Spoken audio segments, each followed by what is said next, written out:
Recién. Así, Vicky, que te pongan, que te ponchen a ti. Ya, entra. Todavía no está el live todavía. No están grabando. Empieza. Ya está. Muy buenas noches a todos ustedes y bienvenidos a esta nuestra última charla por nuestra semana de ingeniería electrónica. Permítame saludarle al ingeniero Jorge Cuevas Norberto, presidente del capítulo de Ingeniería Electrónica, y al ingeniero Paul Troncoso, vicepresidente del capítulo de Electrónica. Además, saludar a todos los miembros de la orden y a todo el público presente el día. De manera quiero indicarles que a todos los asistentes, por favor, cerrar sus micrófonos y cerrar sus cámaras para poder llevar la presentación de manera adecuada. Como primera parte de esta última charla, voy a pasar la posta al ingeniero Jorge Cueva y al ingeniero Paul Troncoso, que van a hacer una ceremonia donde se va a premiar, donde se va a destacar a los ingenieros que cumplen 20, 30, 40 y 50 años de colegiado. Adelante, Jorge, adelante, Paul.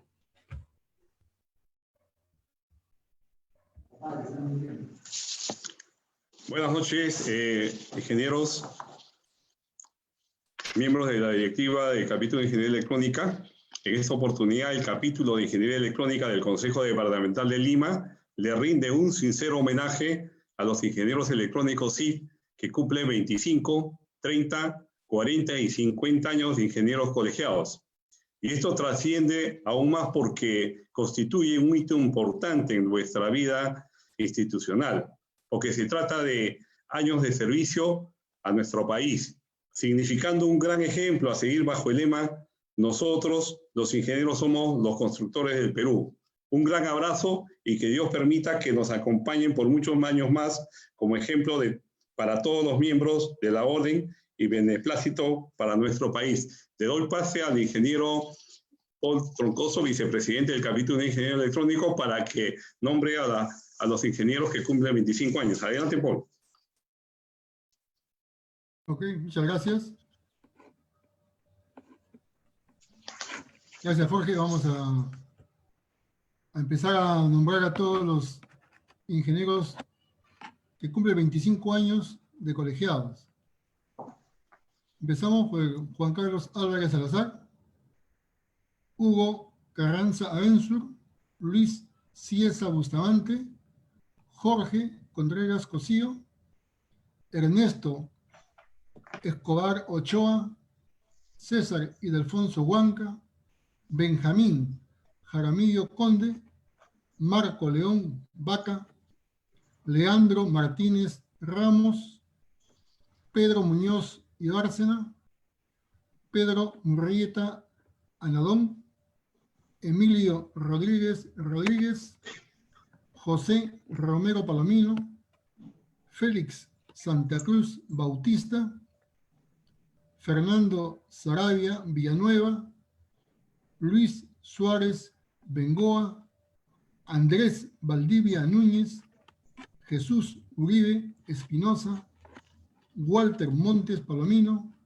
y Juan Ríos Sarria. De mi lado, de mi parte, al igual que toda la directiva del capítulo de electrónica del Consejo Departamental de Lima, un caluroso y fuerte abrazo y reconocimiento por esos 25 años de labor en beneficio de nuestro país.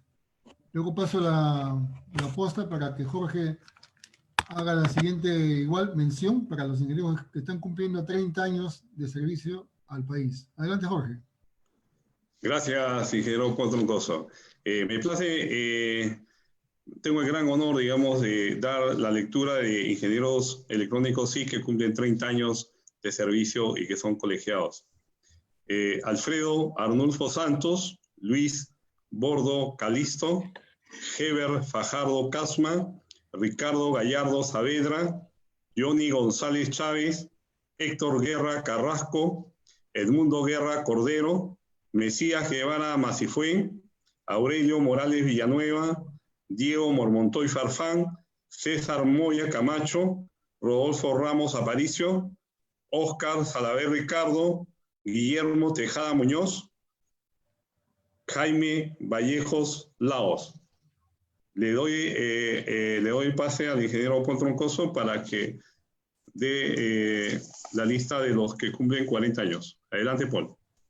Gracias. 40 años son bastante tiempo. Y en verdad es para mí también un alto honor.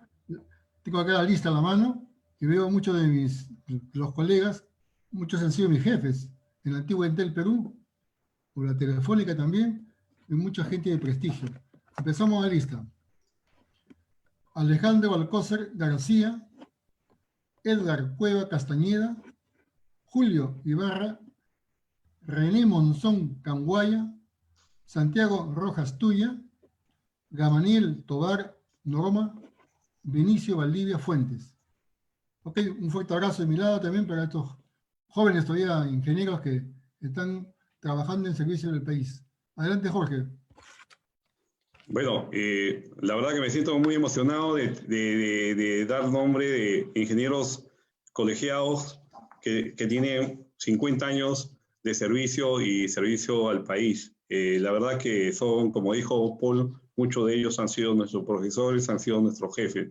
Y la verdad me siento muy emocionado y en primer lugar voy a nombrar al ingeniero Andrés Gonzalo Benavides Jaén, Luis Alberto Condeso Ortiz, Metodio Manrique Guaco, Jorge Rivera del Mal. Bueno, a todos ellos nuestro reconocimiento y son referentes de la ingeniería electrónica en el país, y a ellos y a todos los que han cumplido años 25, 30, 40 y 50 años, a nombre mío y de la Junta Directiva, darles un afectuoso abrazo, reconocimiento público a todos ellos. Muchas gracias. Si tienes algo que decir, Paul, te dejo. No, muchísimas. Igual hubo un reconocimiento hacia la distancia. Hoy estamos en una situación difícil en el país. Esto de la pandemia nos ha obligado a tener otro tipo de encuentros. Estos son encuentros virtuales, pero sí un reconocimiento a todos los ingenieros que han cumplido 25 años, 30, 40, 50 años. Es un ejemplo a seguir y nos marca un hito, un reto también a continuar trabajando, porque todos no están jubilados, están trabajando en beneficio del país. Muchos de ellos, por ejemplo, lo que he leído, compartimos cátedra, ya sea en la Universidad de Ingeniería, en San Marcos, en la Católica. Han sido muchos también, como los he mencionado hace el momento, mis jefes, pero el tiempo sigue avanzando y cada uno, en función de su propia ocupabilidad, trabaja con mucho entusiasmo, todavía a pesar de los años vividos. Un abrazo más, un reconocimiento, y habrá ocasión también de hacerlo de forma presencial. De mi lado, muchísimas gracias y que continúe la siguiente conferencia. Le devolvemos la posta al ingeniero Carlos Chancafe, que nos está acompañando en este momento como el moderador de la conferencia. Adelante, Carlos. Gracias, Paul. Rodolfo, ¿puedes ir poniendo tu presentación, por favor? Estimados amigos, estimados colegas, agradecerles nuevamente que estén presentes el día de hoy. Vamos a continuar con nuestra última charla.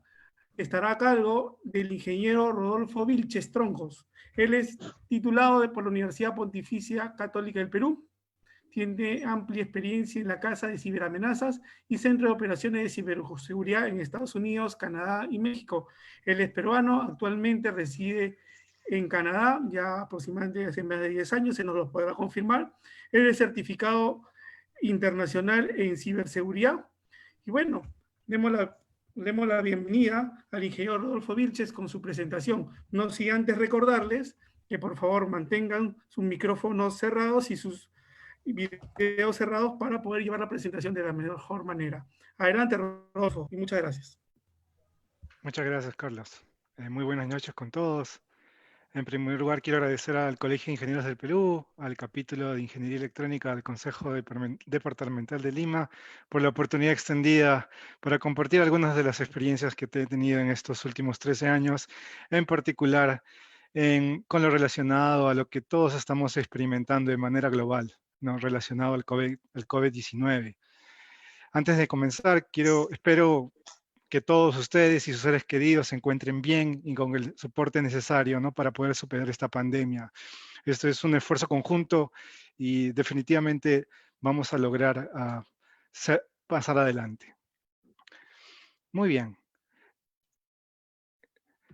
COVID-19, ¿no? O el COVID-19. Y ahora, ¿no? Hace unas aproximadamente 10, 12 semanas, cuando recién las noticias estaban llegando, varias organizaciones empezaron a preparar, ¿no? Con respecto a la posible pandemia, ¿no? Y algunas de las preguntas que tal vez muchos de ustedes han afrontado, tal vez estén listas en la pantalla, ¿no? Con respecto a la disponibilidad de ancho de banda, ¿no? Para operar de manera remota, ¿no? Cuentas con esa infraestructura de VPNs, ¿no? Para que tus distintos trabajadores puedan operar de manera remota o desde casa. Sabes si tienes alguna plataforma de colaboración virtual, ¿no? Que soporte tus procesos críticos de negocio de manera segura. Y sobre todo, con este cambio de manera y de operación, ¿tienes un buen entendimiento de que los ciberriesgos introducidos con el trabajo tecnológico están siendo controlados? Y vemos pues ahí a Paolo un poco frustrado, ¿no? Pensé que tal vez sería una buena analogía con como muchos de ustedes, o como a mí al menos me tocó experimentar al inicio, ¿no? Es un desafío más en tecnología, ¿no? Y especialmente cuando está relacionado a seguridad o a ciberseguridad. Y en resumen, esto es lo que a la mayoría de los negocios o operaciones dentro de las compañías pues nos ha pasado, ¿no? Desde lo que era un trabajo regular dentro de la oficina, ¿no? Estos círculos verdes que traté de representar de manera muy, muy general, ¿no? Representan esa protección y beneficios que uno tiene, ¿no? Desde trabajo, desde un centro de trabajo, una oficina. No tienes un amplio ancho de banda, 10 gigabits por second, en velocidad. Todos estos nodos de color azul o verde están protegidos, ¿no? Dentro del cobijo de los controles de seguridad o monitoreo que tienes dentro de la empresa. Y bueno, uno que otro, por alguna razón en particular, específico del negocio, personas trabajando desde fuera de ese entorno, ¿no? Eso es prepandemia. A medida que pasaron las semanas, comenzando febrero, finales de enero, en distintas partes del mundo, pues el panorama cambió, ¿no? Y estos puntos rojos que representan los puntos de trabajo remoto, pues se multiplicaron y perdiendo el cobijo de esa protección que existe dentro de una oficina, ¿no? Hay un montón de controles diseñados para que estos distintos puntos o inclusive data de operaciones pues esté a buen recaudo y, eso ha introducido, ¿no? El trabajo desde casa introduce ciertos problemas, ¿no? O ciertos desafíos. Por ejemplo, el primero, más que todos, es el servicio de Internet o de acceso de datos que tienes de casa. No se puede comparar con el que cuentas dentro de un centro laboral, ¿no? Dentro de la oficina. Eh, Múltiples conexiones, ¿no? Para tal vez acceder a recursos compartidos, pues se van a ver incrementados con esta nueva distribución. La protección de datos que mencionaba hace unos momentos no se vuelve más compleja porque ahora toda la data está dispersa en estos equipos móviles, ¿no? Dentro de tu fuerza de trabajo. Y desde un punto de vista de ciberseguridad, ¿no? Hacer el monitoreo, ¿no? De toda esa información que se mueve dentro de una empresa, pues se vuelve un poco más compleja, ¿no? Con tantos puntos móviles. Algunas amenazas, como para resumir técnicamente, que se han incrementado a origen del COVID-19 es algunos cross-site scripting attacks, que están muy relacionados con el abuso de usuarios, digamos, incautos, ¿no? Deben haber visto varias páginas web en las que se dan algún tipo de estadísticas en la cantidad de infectados, recuperados, etcétera. Entonces, algunas de estas páginas web han sido abusadas, ¿no? Y se utilizan para, digamos, engañar, ¿no? A usuarios un poco no muy atentos a este tipo de campañas. También organizaciones como la Organización Mundial de Salud, también algunas páginas falsas han aparecido por aquí y en distintas partes del mundo y otra vez se utilizan para algunos ataques de social engineering o de ingeniería social, ¿no? Que al final intentan simplemente explotar la falta de atención de un usuario. Y luego, estos riesgos de malware o de virus, ransomware, que muchos de ustedes conocen y han venido escuchando en los últimos años, incluyendo los tipos de ataques de denegación de servicio, pues se han incrementado. Entonces, quiero tocar 3 puntos con respecto a todo este nuevo desafío que estamos afrontando todavía, ¿no? Vamos por la parte de redes, ¿no? ¿Cómo garantizamos que tenemos ese ancho de banda, esa disponibilidad, esa capacidad para poder hacer el delivery a nuestros usuarios, ¿no? El trabajo conjunto con nuestros proveedores es indispensable, ¿no? Y comentando con algunos colegas, ¿no? También conviene no desaprovechar una pandemia, ¿no? Si estamos de repente en una situación en que no tenemos los recursos necesarios, ¿no? Y los contratos pues no nos dejan operar a más velocidad o más capacidad, de repente en este año, ¿no? Cuando te toca ver este tipo de acuerdo, evalúalo, ¿no? Considéralo. Tienes un objetivo de negocio que lo estamos viviendo en carne propia, ¿no? Y que para cualquier persona, inclusive la alta gerencia, lo puede entender sin ninguna dificultad. A una segunda alternativa para, digamos, en un estado de emergencia, proveer ese ancho de banda es trabajar con algún competidor o con algún partner, ¿no?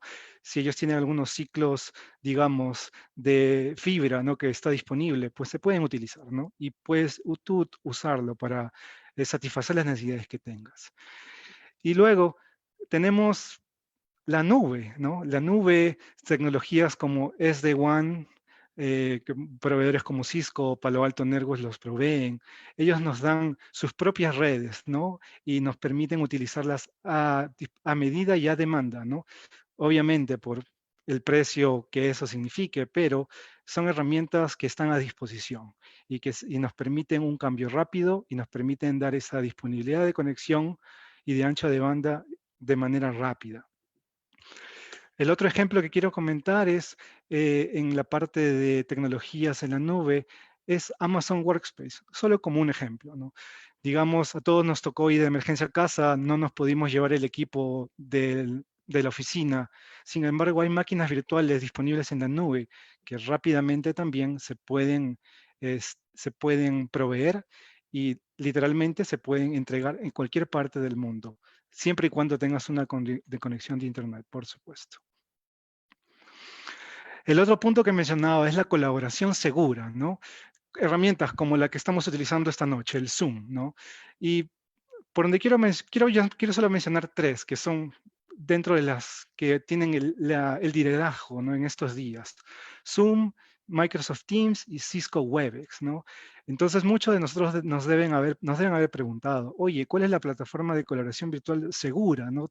Estamos muy preocupados por nuestra privacidad de datos, ¿no? No queremos que los hackers entren y se enteren de lo que estamos conversando, ni nos roben la información.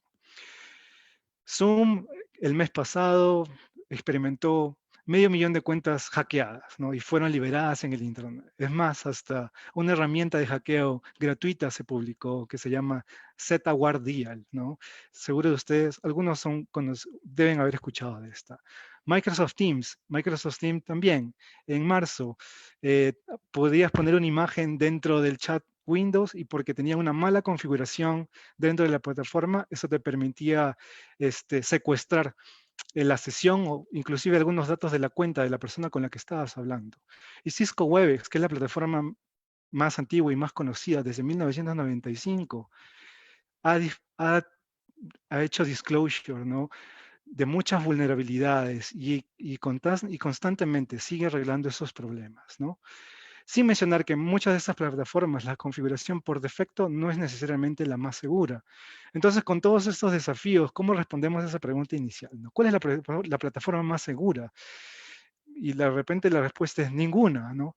Porque siempre va a existir una vulnerabilidad, siempre va a existir una persona muy creativa con una idea innovadora, ¿no? De cómo se puede aprovechar de alguna deficiencia o una configuración mala que esa plataforma tenga. En este punto, lo que lo que es bastante beneficioso es en realidad tener esa relación con tu proveedor, ¿no? Y con el soporte que te da ese proveedor. De manera que a medida que se descubra esa vulnerabilidad, ese problema, ni bien tú lo comuniques con tu socio, con este proveedor, pues en menos de 24 horas o en las siguientes 4 horas, pues te resuelven los problemas, ¿no?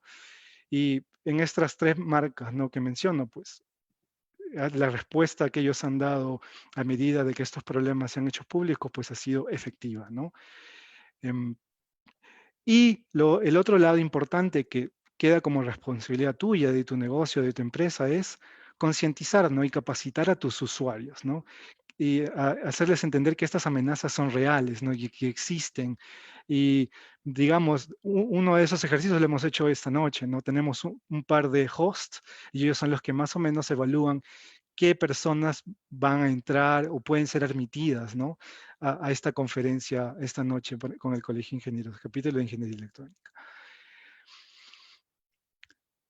Un segundo punto con respecto a los riesgos en tecnología es, y ahora voy a ir un poquito más técnico, voy a mencionar algunas cosas con respecto al endpoint o a los servidores o las estaciones de trabajo y también las redes VPNs. Es que estos se convierten muy importantes del trabajo remoto porque las conexiones en casa o las redes en casa pues simplemente son inseguras, ¿no? Considerando todos los IoTs, todos los dispositivos que tienes en casa, digamos una Alexa, un Smart TV, todos estos tipos de dispositivos pueden ser en realidad un vector de ataque, ¿no? Es más, de repente, algunas personas por facilidad, ¿no?, la clave de su Wi-Fi en casa, de repente es nada, ¿no? Es blanco. Entonces es ahí donde se crea un problema porque estás llevando tu equipo de trabajo corporativo, lo estás conectando a tu red casera y lo que estás haciendo es extendiendo tu red corporativa en tu red casera. Y ahora si esa red Wi-Fi no tiene ni un password, pues cualquiera se puede meter a la red casera y utilizar esa como un punto de entrada, ¿no?, a la red corporativa. Los servicios VPN y el Strong Authentication o la autenticación fuerte. Está más que comprobado, y no solo para las conexiones VPN, sino también para muchas soluciones en la nube, ¿no?, que el Two-Factor Authentication, la autenticación fuerte que es la combinación de 2 cosas, ¿no?, de 3 factores. Algo que tú sabes, que normalmente son las contraseñas, algo que tú tienes, que normalmente puede ser una llave digital o puede ser estos tokens que utilizas cuando haces una transferencia en el banco, ¿no?, estos números que cambian dinámicamente, y algo que tú eres, ¿no?, que es algún rasgo biométrico, tu huella digital, reconocimiento facial, etcétera, ¿no? Entonces, la combinación de 2 de esos 3, pues te da esa autenticación segura, autenticación fuerte, y eso debería ser por defecto, ¿no?, para cualquier tipo de conexión remota que estás proveyendo el día de hoy a tu organización. El otro tema, en particular con las VPNs, viene con el split tunneling en este servicio. Y el split tunneling no es más que otra cosa que un mecanismo de protección para controlar ese tráfico en tu red local, ¿no? En las siguientes 2 diapositivas voy a ahondar un poquito más en ese tema para explicar el riesgo en ese punto. Luego tenemos los programas de trae tu propio dispositivo a la empresa, ¿no? Bring your device. Algunos de nosotros traemos nuestros propios celulares a la empresa y por facilidades instalamos el correo corporativo y lo que se necesita es una herramienta que proteja ese aplicativo, ¿no?, que está teniendo a información privilegiada o privada del negocio. Entonces, y no solo tener el aplicativo, sino también configurarlo de manera que si el equipo se extravía, se pierde o te lo roban, pues a tal eventualidad, a través de este MDM, se puede eliminar la data sin ningún problema. Y por último, pero no menos importante, y esa es la razón del gráfico que pongo en esta diapositiva, es tu producto de protección en tu endpoint, ¿no? Y ya no solamente es suficiente tener un antivirus convencional, ¿no? Está más que demostrado que los actores APT, ¿no?, y están activos 24/7 todo el año y necesitas una solución que te proteja tu estación de trabajo o tus laptops, ¿no? De ese calibre. Trabajando en colaboración con otras soluciones llamadas Endpoint Detection and Response o EDR, ¿no? Que son simplemente soluciones que colectan más información del dispositivo y te dan habilidades para responder a una eventualidad. De repente, como mencionaba hace unos momentos, eliminar esos datos críticos que no quieres que se filtren de tu compañía, de repente isolar el dispositivo que es sospechado de ser comprometido, hackeado, y entre otras cosas, ¿no? Este es un gráfico de Gartner, está comparando los distintos productos, estoy más que seguro que a algunos de ustedes les debe sonar familiar, y la siguiente actualización en este Magic Quadrant debería estar a mediados de finales de este segundo trimestre. El split tunneling, ahora a esto es donde quería yo invertir un poquito más de tiempo, ¿no? Y solo para aclarar, el IPv4 y el IPv6 es simplemente un ejemplo. A lo que quiero referirme es a esas dos conexiones azul y roja que vemos en la pantalla. Cuando tenemos el split tunnel activado, le estamos diciendo, oye, tú en casa vas a poder irte hacia el Internet de dos maneras, ¿no? Te vas a poder ir a través del túnel, ¿no? Que te lleva hasta tu organización, en donde tienes todos esos controles de seguridad y de monitoreo, y después de ahí puedes ir al Internet. So, digamos, de alguna manera, no sé, haces clic en una página de hackeo por accidente, ¿no? Si ese tráfico va por este túnel, lo más probable es que los controles dentro de la corporación lo detecten y ese ataque se bloquee. Pero cuando tenemos el split tunnel activado, ¿no? Puede ser que alguna parte de ese tráfico en casa local se pueda ir por ese lado que no sea el túnel. Entonces ahí el riesgo, ¿no? Y la razón del problema. Y como comentaba hace unos minutos, este escenario vuelve la situación de monitoreo de tu equipo de seguridad en la empresa muy compleja, porque por este canal de comunicación que no se va por el túnel, pues puede pasar cualquier cosa, ¿no? Y más allá, no se tiene visibilidad de nada. Algo que quería compartir y algo que descubrimos también a través de nuestras investigaciones y ahora sí va un poco con el IPv6 y el IPv4, de repente los invito a que verifiquen, ¿no? Con la tecnología que utilicen de VPN, ¿no? Si utilizas Cisco o si utilizas Palo Alto Networks, ¿no? Global Protect es la solución que ellos tienen. Algunos de ellos te protegen los dos espectros, IPv4, IPv6, otros no. Así que conviene que le toques la puerta a tu proveedor y veas cómo es que está funcionando este split tunneling feature, ¿no? En tu situación. Ahora cuando tenemos el split tunnel restringido, ¿no?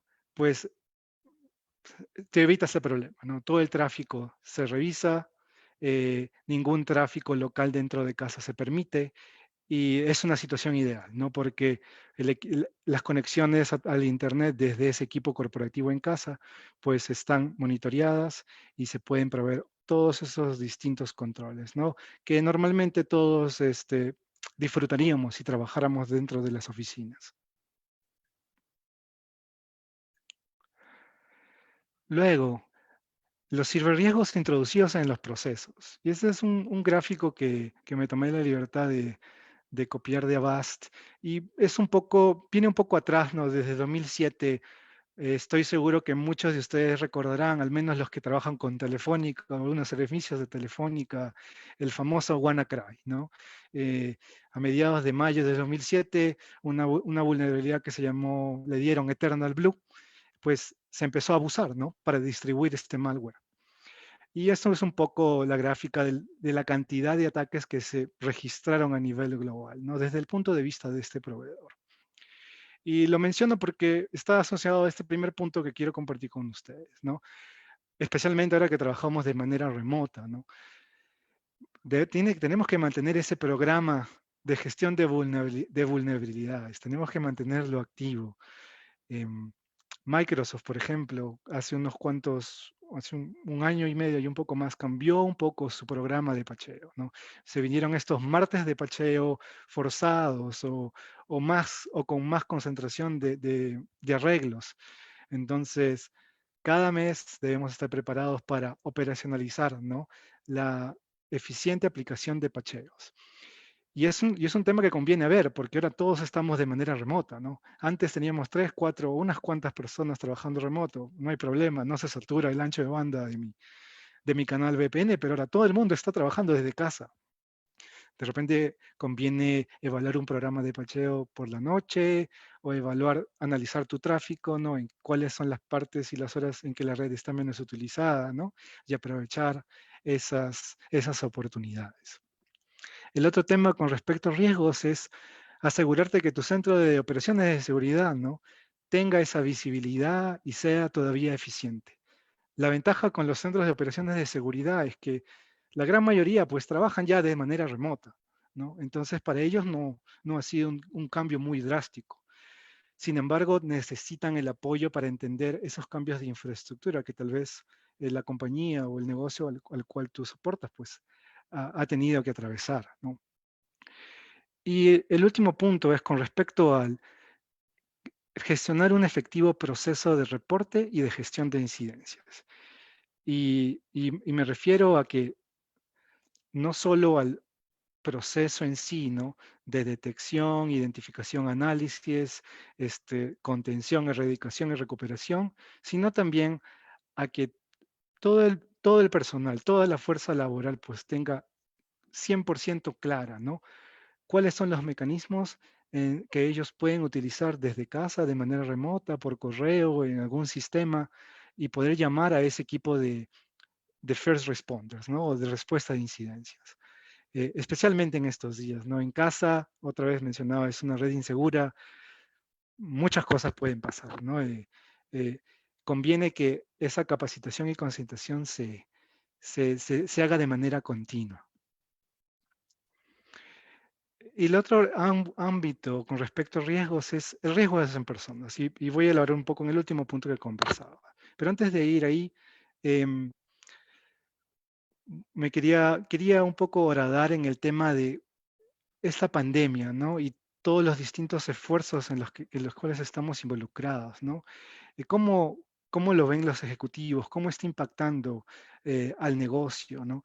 Y en realidad, como lo define Gartner, ¿no?, una enfermedad biológica, una pandemia, pues encaja directamente dentro de lo que es el riesgo reputacional para un negocio, ¿no? Y está gestionado dentro de lo que es el manejo del riesgo estratégico, ¿no? Entonces, como mencionaba al inicio, no desaprovechemos la pandemia, ¿no? Si en algún momento estamos un poco en conflicto para obtener algún tipo de soporte, pues este riesgo operacional es el que estamos tratando realmente de resolver, ¿no? Y últimamente es la responsabilidad de la alta gerencia, de la alta directiva, ¿no?, de asumir completamente responsabilidad al respecto.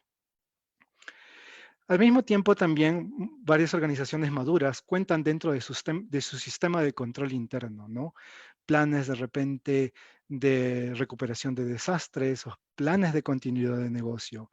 Entonces conviene alinear también la tecnología a esos procesos que existan hoy. Los siguientes 3 puntos con respecto a capacitación, concientización y cumplimiento, otra vez quiero centralizarme en nuestras personas, en nuestra fuerza laboral. Capacitarlos. Tenemos que capacitar a nuestra gente, que entiendan cuál es ese nuevo environment o landscape de amenazas tecnológicas, ¿no? Y qué es lo que pueden hacer ellos para estar alertas y reportarlo de repente al equipo de gestión de incidencias de ciberseguridad. La concientización al mismo tiempo, ¿no? ¿Cuáles de esas amenazas, ¿no?, son las que se están utilizando hoy en día, ¿no?, para poder hacer algún tipo de ataque de ingeniería social, ¿no?, que tal vez los hagan cometer un error de manera inintencionada. Y finalmente el cumplimiento estamos trabajando de manera remota, pero los marcos de regulación, los mecanismos de cumplimiento y todo ese marco de gobierno que algunas de las organizaciones para las cuales ustedes trabajan, pues tienen que mantenerse alineadas, ¿no? Y respetadas, porque de repente eso tal vez, ese incumplimiento puede perjudicar de alguna manera al negocio, ¿no? Entonces, ahora especialmente, otra vez que estamos trabajando de manera remota, ¿no? Conviene retomar estos temas y mantener a nuestro personal capacitado.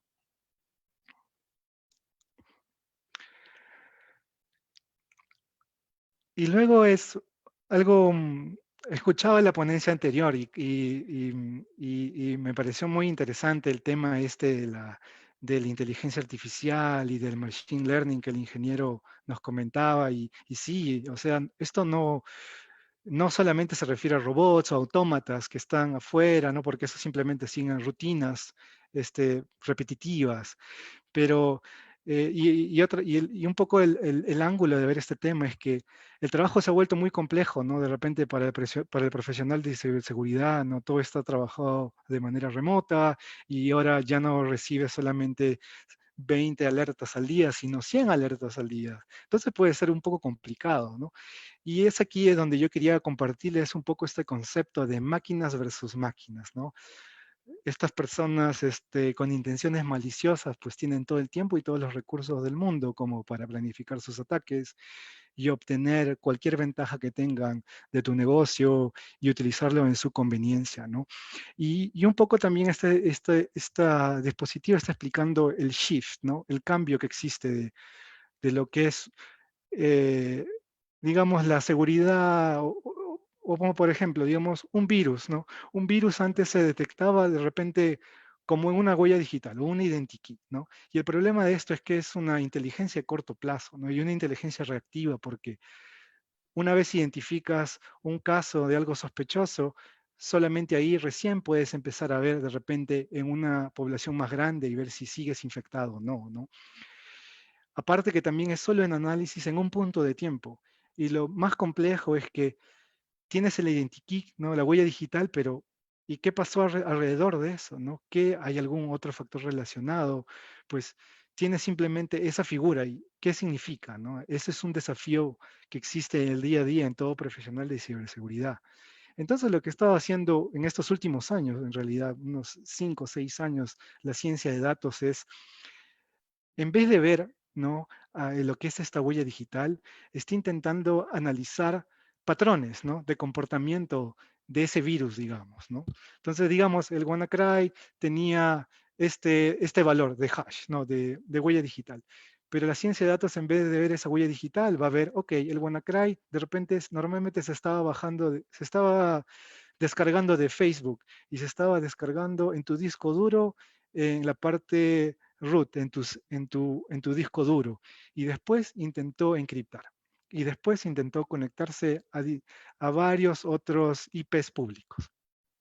Entonces, la ciencia de datos está analizando todos esos patrones, ¿no?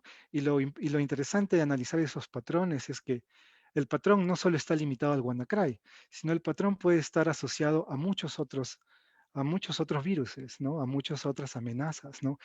Y lo más interesante de esto es que toda esa información recapitulada, ¿no? Y capturada por los algoritmos, ¿no? De ciencia de datos, pues se quedan persistentes para poder después reevaluarlos y concluir, ¿no? Con más seguridad o menos seguridad si realmente la alerta, ¿no?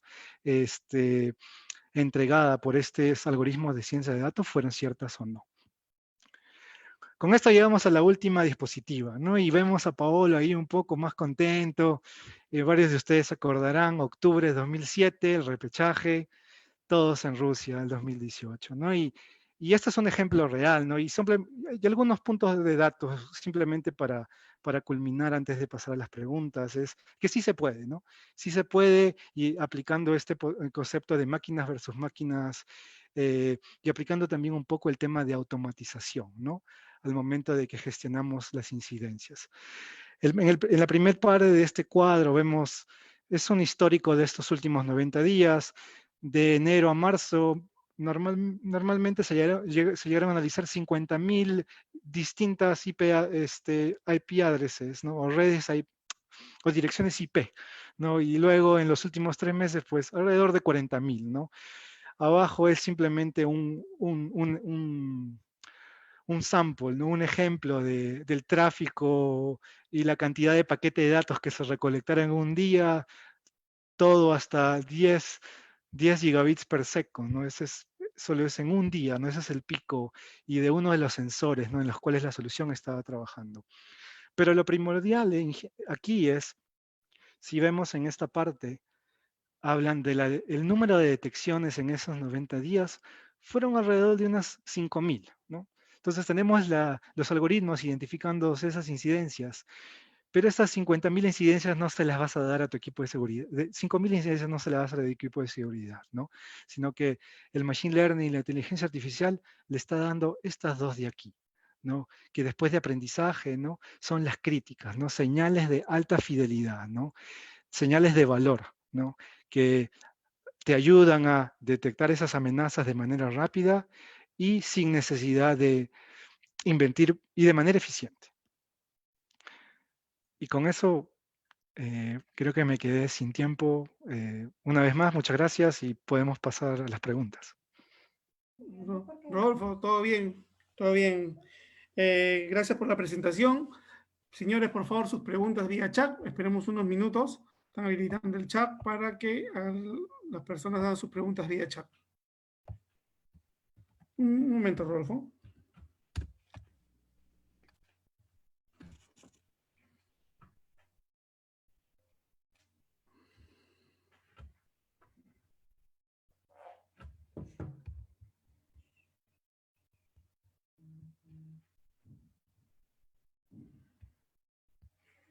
Señores, ¿alguna consulta vía chat?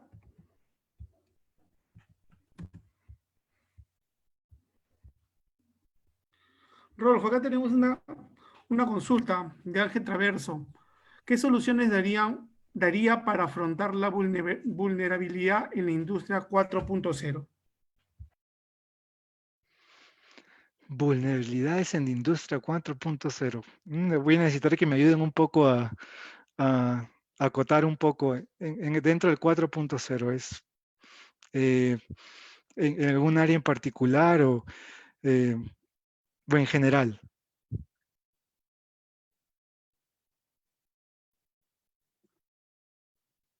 Y bueno, sí, el En general, enfoque, dice. el Dice Ángel enfoque, Traverso en general. el- y en realidad, el proceso de gestión de vulnerabilidades eh, no es nuevo, ¿no? Y es independiente, al menos en mi punto de vista, del tipo de tecnología en la que se aplique, ¿no? Y cada tecnología, pues, tiene, a medida que siga su ciclo de vida, ¿no? Y se mantenga esa relación con los proveedores, eh, y se ejecute en ella, pues las cosas van bien. Ahora, si esos dispositivos de 4.0, pues por diseño no tienen ningún tipo de protección en el campo de seguridad, se pueden evaluar ciertos controles compensatorios, ¿no? Em, digamos, muchas industrias como en la minería o la industria petrolera, tienen estos equipos telemétricos, ¿no? Que recuperan presiones, temperaturas, y estos equipos, pues, por diseño nunca trajeron estos productos o configuraciones de seguridad. Sin embargo, se pueden crear redes restringidas, ¿no? Que están detrás, ¿no? De todo un conjunto de sistemas de control o de protección.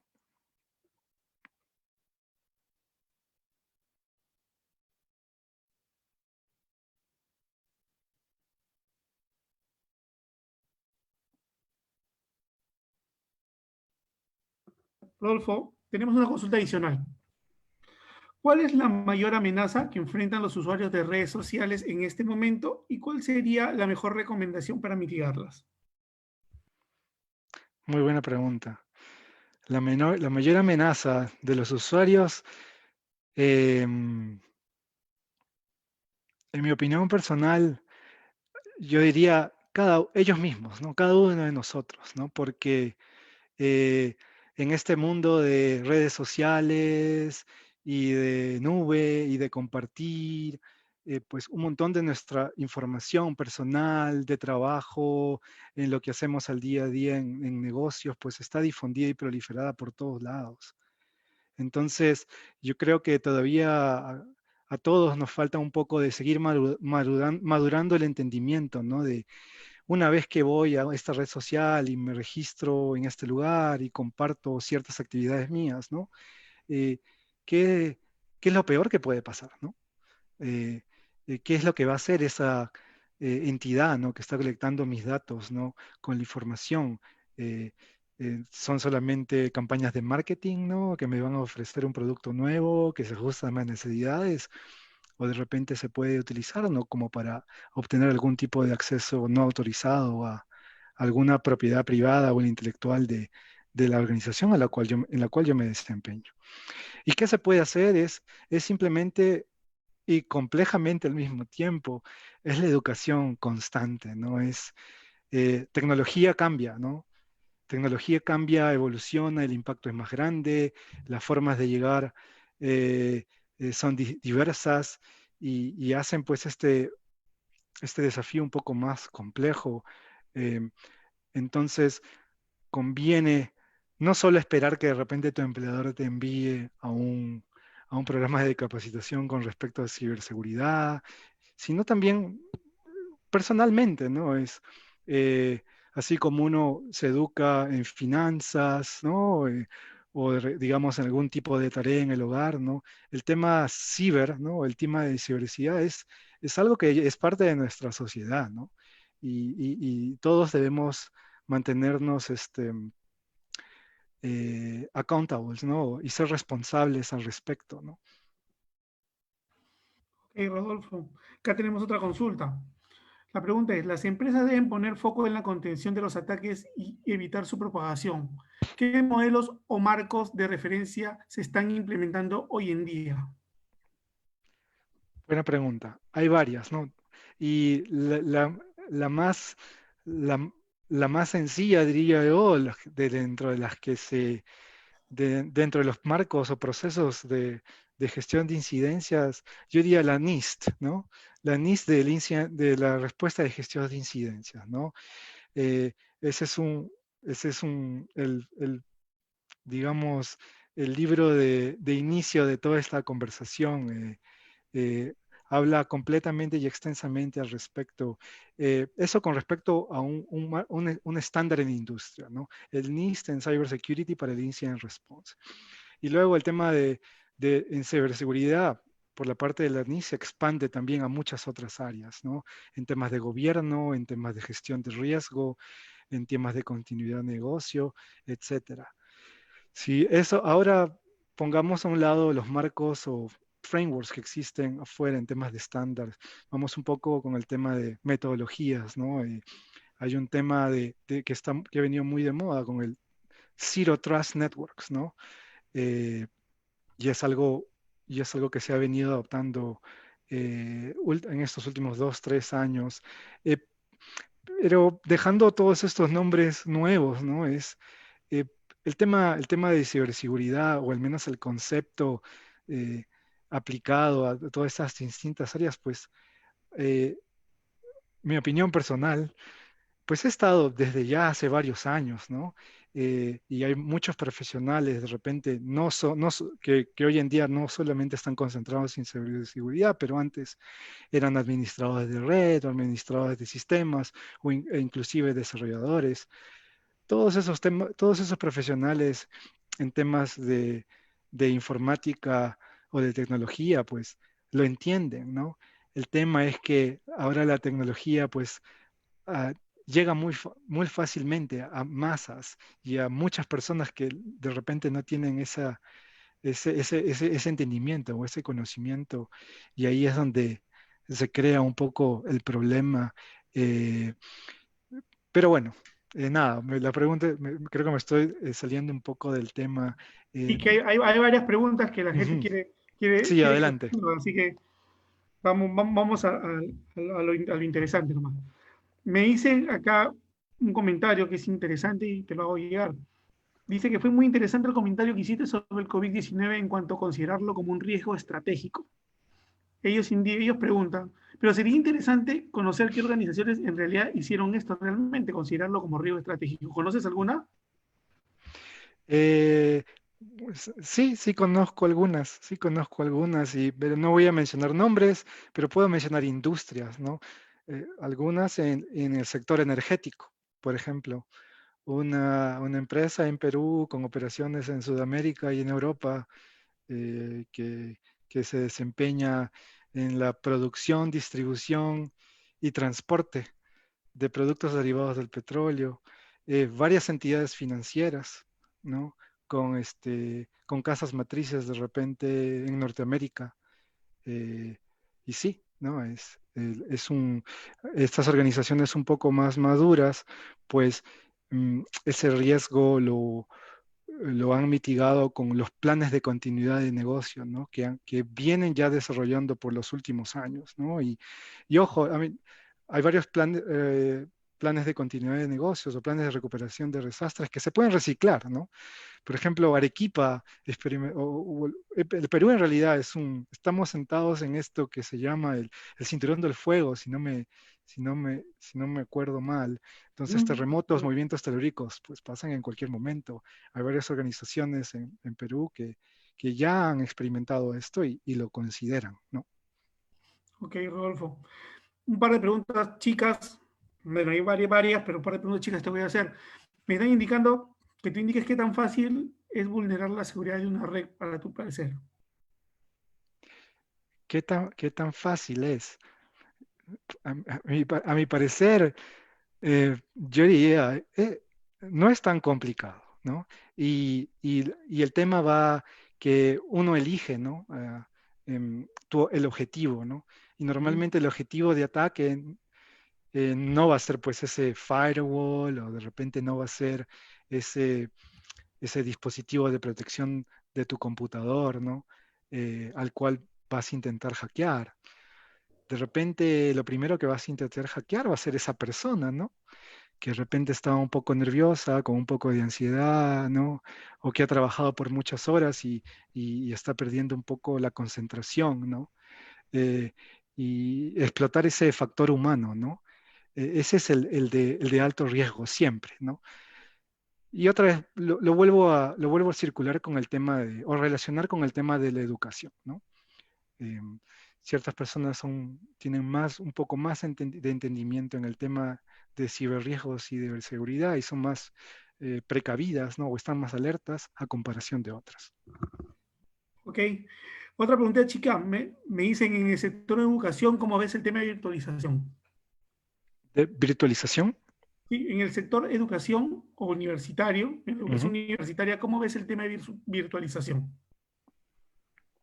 Mm, el tema de virtualización, me imagino relacionado un poco al tema de ciberseguridad. Correcto. Bueno, es una nueva realidad que a todos nos toca vivir. Yo creo que está excelente. Es genial. Es genial y hasta en la información que yo manejo, siempre algunas entidades educativas pues tienen experimentan algún tipo de limitaciones, ¿no? Y restricciones, especialmente en el sector público, ¿no? De contar con los distintos mecanismos que se requieran para tener de repente una gestión de incidencias inmediata o controles más eficientes de seguridad, pero eh, como les compartí hace unos minutos, ¿no? La herramienta de colaboración virtual es independiente, ¿no? El tema es, uno, cómo la configures y cómo la implementes, y dos, las herramientas que le das a esos usuarios, ¿no? De saber utilizarla de la mejor manera posible, ¿no? Correcto. Una pregunta adicional, dice, ¿cuáles son las soluciones de open source más recomendadas para poder implementar las medidas de ciberseguridad? Open source. Hay varias. Hay varias. La más conocida. ah, mm, Depende del tema que estamos tratando de resolver. Como por ejemplo, digamos, am, mm, quiero, quiero compartirles un open source am, de, de esta ciencia de datos que justamente hace unos momentos les estaba enseñando. La solución privada se llama Core Lite, pero Core Lite tiene una versión libre y la versión libre se llama ZEEK. Y es una solución dedicada a hacer este aprendizaje, machine learning, inteligencia artificial basada en el análisis de paquetes de datos en la red. Lo puedo poner en el chat, sino en unos momentos. Claro, ponen en el chat al finalizar. Claro que sí. Okay. Otra consultita. Hablando en el campo de la domótica, ¿qué recomendaciones podría dar para proteger la información y el control de una red privada de hogar o corporativa? Ok, buena pregunta. En la red de hogar. Y está también relacionado con el tema de educación y concientización de ciberseguridad de un usuario Correcto. convencional, ¿no? Y lo hemos afrontado de repente nosotros en la empresa donde me desempeño y en otros lugares también no le puedes pedir a un, a un personal de alta directiva, ¿no? De repente, ok, tienes que ir y configurar tu router de casa de esta manera A, B y C, ¿no? Pero se pueden ofrecer otras soluciones, ¿no? En esos casos. Yo diría, ¿no? En casa, aprovechar de la gente, de la siguiente generación, ¿no? De la gente con mucha, o de la gente con mucha curiosidad, ¿no? Conozco colegas eh, con más años de experiencia que yo que no paran de curiosear y de investigar y agarras el manual, revisas el modelo del router o del switch que tengas en casa y ves qué puedes hacer ahí para protegerte, ¿no? Y lo otro que también es un poco más sencillo, instala un antivirus en casa, ¿no? Paga de repente unos cuantos soles para tener esa protección actualizada. Y lo otro importantísimo, ¿no? Que hablamos hace unos momentos en el tema de gestión de pacheo, ¿no? Es mantén tus equipos en casa actualizados, ¿no? Eh, tus celulares, tus iPads, tu Smart TV, tu computador, ¿no? Y, y lo más importante también es, si no te puedes comprar un firewall, ¿no? O un dispositivo de seguridad de red, ¿no? Que monitorea tu tráfico, pues sé consciente, ¿no? Un poco de los lugares a los cuales te conectas, ¿no? No cliques en todos lados eh, y sé un poquito, y empezar a desarrollar un poco la madurez, ¿no? En ese aspecto a medida que uno interactúa con la tecnología. Ok. Me dicen, ¿qué algoritmos de seguridad empleados a la fecha se podría en nuestra realidad emplear como alternativa de algoritmo con algún idioma originario de nuestro país? Un algoritmo de inteligencia artificial que se pueda aplicar en el tema de seguridad originado en Perú. ¿Mm? Me tengo que disculpar, no manejo esa información. Ok. Ok. Otra consulta. Te dicen, si bien es cierto el sistema Microsoft tiene sus propios protocolos de seguridad, muchas veces se ve limitada al ser atacada cuando uno comparte información vía Internet que es supuestamente segura. La pregunta es, ¿de qué manera podríamos reconocer un robo de datos o cuál sería la manera correcta para bloquearla sin necesidad de dejar de compartir archivos? Ok. Un caso sencillo es y de repente alguien en la audiencia lo ha experimentado, ¿no? Tienes tu cuenta de Facebook y tus contactos empiezan a recibir mensajes que nunca los mandaste, ¿no? Y te enteras ¿Mm? porque tu mejor amigo te llama y te dice, hey, ¿por qué estás compartiendo esas fotos? Eh, bueno, Facebook te da varias herramientas, ¿no? Tienen una línea de soporte y tienen varias cosas como para reportar el abuso de esa cuenta, ¿no? Y cosas sencillas como un cambio de contraseña, pues ayudan bastante, ¿no? Eh, asegurarte que tienes también esos mecanismos de autenticación alternativa, ¿no? Para estas cuentas ayuda. Un poco, un ejemplo más en el caso corporativo, pues lo mismo a veces sucede con los correos electrónicos, ¿no? Hay varias soluciones en la nube, ¿no? El Office, el Outlook, y bueno, por defecto ellos no te piden este Strong Authentication, ¿no? Simplemente tu Ujú. usuario y password y a veces de repente no estamos haciendo un buen trabajo en poner una contraseña segura, ¿no? De repente le ponemos verano, capital B chica, 2020, y pues esa es una de las contraseñas más sencillas de averiguar en cualquier momento, ¿no? De repente utilizar, mi recomendación ahí en el tema de contraseñas, utiliza frases, ¿no? No sé, vamos Perú, espacio 2020, o sí, espacio, sí se puede con tildes, o de repente utilizar otro idioma, ¿no? Para hacerle el trabajo a esta gente maliciosa un Un poco poco más más complicado. complicado. Ujú, así es. Ok, justo hablando de correos corporativos, acá hay una pregunta sobre eso. Dice que muchos usuarios utilizan sus correos corporativos en los móviles. ¿Qué recomendaciones das para proteger estos móviles, ya que actualmente se usa mucho correo dentro de un móvil, ¿no? Sí, sí.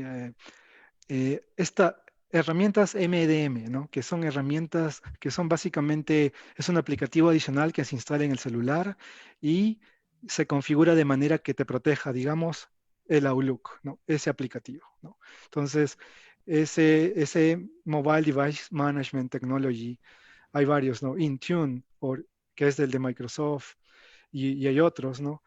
Aseguran que esté como, digamos, segregado, ¿no? Del resto de tu equipo. Y te ofrecen también funcionalidades, ¿no? Si es que se te pierde, te lo roban o se extravía, ¿no? Al momento que se presente ese tipo de incidencia a través del EMDM, la próxima vez que se conecta o se enciende el celular, tiene wireless o red de celular, se ejecuta la instrucción de borrado seguro de datos. Así que de manera que esa información en el celular robado que corresponde a la corporación, pues sea completamente eliminada, ¿no? Y no se pierda. Ok, Rodolfo. Y la última pregunta que tenemos. Ahora muchos de nosotros utilizamos software colaborativo como Zoom, Meet, Webex, entre otros, ¿no? Dice, ¿qué factores debemos considerar para elegir un software colaborativo que garantice la seguridad de la información? Excelente pregunta. El contrato, privacidad de datos. Privacidad de datos, y muchos de ustedes se acordarán que ya hace como unos 9 años atrás, en el 2011, hubo una ley promulgada en el Perú con el tema referente de protección de datos. Eh, ah, no es, tienen, seguimos madurando en ese tema, ¿no? Y es una madurez global, ¿no? O sea, todos estamos en esa carrera, pero la mejor recomendación es trae tu equipo legal, trae tu equipo de privacidad de la empresa, ¿no? Ellos conocen mejor esos temas legales, ¿no? Y pregunta o solicita el soporte de ellos. Cuando te sientes en la mesa con tus Zooms, con tus Microsoft, con tus Amazons, ¿Mm? y, y asegúrate, ¿no? De que si es que en algún momento alguna información es comprometida o hackeada de de estos proveedores, ¿qué es lo que va a pasar, no? La empresa de repente puede ser indemnizada, ¿no? O qué tipos de actividades en respuesta al incidente pues se van a ejecutar, ¿no? Como para contener el daño. Esa sería mi recomendación, trabajar en partnership con tus proveedores y con tu equipo de privacidad y de parte legal. Ok, Rodolfo. Una pregunta adicional, ya esta sí ya para terminar, que es la última que nos han puesto acá en el chat. Muy Dice, bien. actualmente se escuchan muchos casos de ingeniería social y phishing. ¿Qué Ujú. recomendaciones tienes para poder capacitar de forma efectiva a los usuarios contra estos riesgos? La primero, eh, no cliques todo lo que te comparten, ¿no? Eso es lo primero. Luego pregúntate, Muy ¿por básico, qué? ¿no?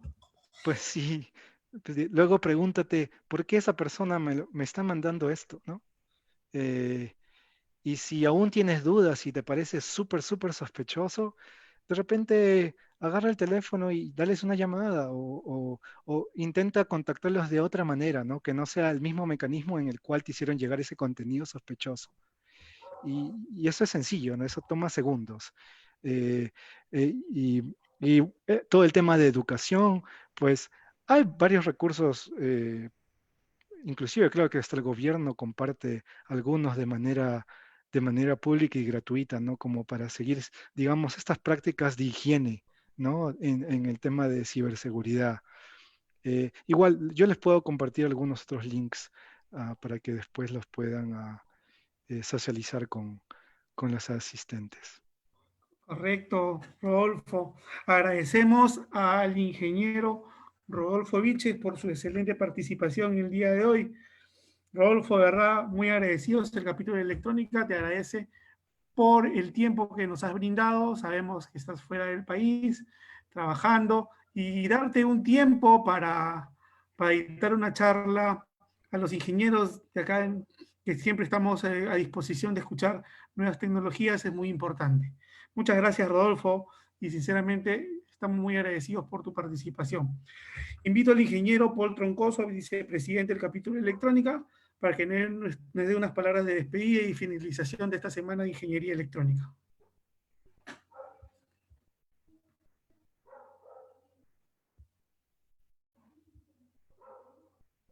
Paul.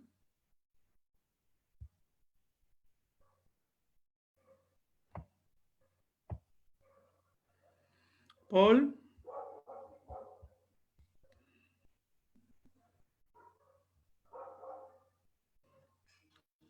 Paul.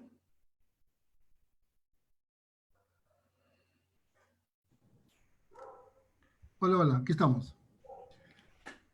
¿Ya estamos Paul, una conectados? palabra de despedida, por favor, a todos los participantes del Vale, día de hoy. muchas gracias. Eternamente agradecido a los expositores que no solo hoy, sino desde el día miércoles, jueves y viernes, nos han acompañado en estas jornadas en conmemoración de nuestra semana de la ingeniería electrónica. La ingeniería electrónica yo lo conceptualizo como una profesión de mucho, en general, que está inmersa en todos los campos de la vida del ser humano. Somos una profesión que tenemos la obligación todos en conjunto de propender y propiciar el beneficio de nuestra sociedad. Fíjese, estamos como ingeniería electrónica, estamos en todos los campos de la vida del ser humano. Puedo citar algunos nada más. Si vamos a la parte productiva, estamos en la agricultura. Hoy en día uno puede chequear los cultivos de los vegetales, de cualquier de los productos que la agricultura nos beneficia y nos da, solo con tener algunos sensores. Regamos, ¿no?, a través de goteo controlado por sensores. También, si salimos de la agricultura, vamos a la pesca, por ejemplo. La pesca antes, la gente pescaba por puro olfato, dice, el lobo del mar sabe por dónde están las cosas. Hoy en día la pesca es a nivel de satelital. El satélite chequea los cardúmenes y le indica a los pescadores dónde están los cardúmenes del tipo pescado, incluso caballa, merluza, anchoveta. Vayamos a otro campo de minería, por ejemplo. La minería hoy en día hay muchísima seguridad en la minería. Incluso yo le he acuñado una palabra interesante, una nueva especialidad, la minerotrónica, donde diría, los controles de seguridad. Cuando uno hace socavón, va con el topo, perforando el cerro. Terminados los primeros tramos de ese túnel, va un dron censando la parte interna de la mina para ver si es que no hay algunas paredes flojas que puedan generar accidentes a los mineros. Y así seguimos viendo en todos los campos de la vida. Hoy en día, por ejemplo, estamos acá, no solo en Perú, en el mundo, urgidos confinados todos en casa por esta pandemia del coronavirus. Y hoy día nos hemos dado cuenta de que la electrónica también allí, las telecomunicaciones, estamos también comprometidos en este tipo de desarrollos. Y a través de una serie de máquinas y equipos que nos ayudan a salvar vidas. Tengo conocimiento, por ejemplo, hoy en día aquí en nuestro país, dicen, no tenemos ventiladores mecánicos. Universidades prestigiosas, la Universidad Católica ha sacado un prototipo de ventilador mecánico, la Marina ha sacado otro prototipo, la UNI tiene también un prototipo en camino, ¿no? Y así, ven, entonces todas estas cosas nos damos cuenta, recién, digamos, en algunos casos dicen, no, ahí no entramos como electrónica, en realidad sí entramos en todos los campos de la vida. Tenemos que, en mi concepto le digo, es una ingeniería social. Nuestra función está metida en todos los campos de la vida.